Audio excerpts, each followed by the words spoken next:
আজকে ভাবলাম ডায়েট করবো, তারপরে মনে পড়লো আরে বাসায় আলু বেগুন কুমড়ো বড়ি সবই আছে, ডায়েট তো কাল থেকে হবে।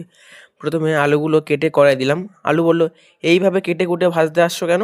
আমি বললাম, চুপ, আজকে তোমার ভাগ্যে চচ্চড়ি লেখা আছে। হালকা নুন দিয়ে ভেজে আলুকে তুলে রাখলাম। তারপর বেগুন ঢুকলো কড়াই। বেগুনের আবার মুড, তেল দেখলে অনেক খুশি হয়। সামান্য হলুদ নুন দিয়ে বেগুনে ভেজে তুলে নিলাম। এবার আসলো আসল মজা, কুমড়ো বড়ি ভাজা। কড়াই পড়তে বড়ি চট করে বলল, আরে আমাকে একটু ক্রিস্পি বানাও, দর্শকরা রিলসে বারবার দেখবে। আমি তেলটা আরেকটু গরম করে বড়িগুলোকে সুন্দর সোনালি করে ভেজে তুললাম।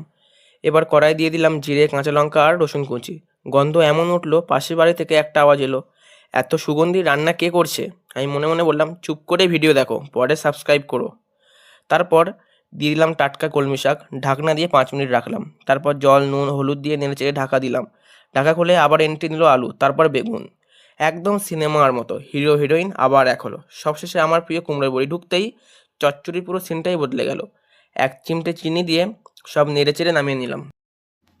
এভাবেই তৈরি হলো আমার হাসি খুশি কলমি শাকের চচ্চড়ি। যদি ভালো লেগে থাকে তাহলে অবশ্যই লাইক কমেন্ট এবং শেয়ার করবেন, নইলে বেগুন রাগ করে আবার রেসিপি পাল্টে দেবে।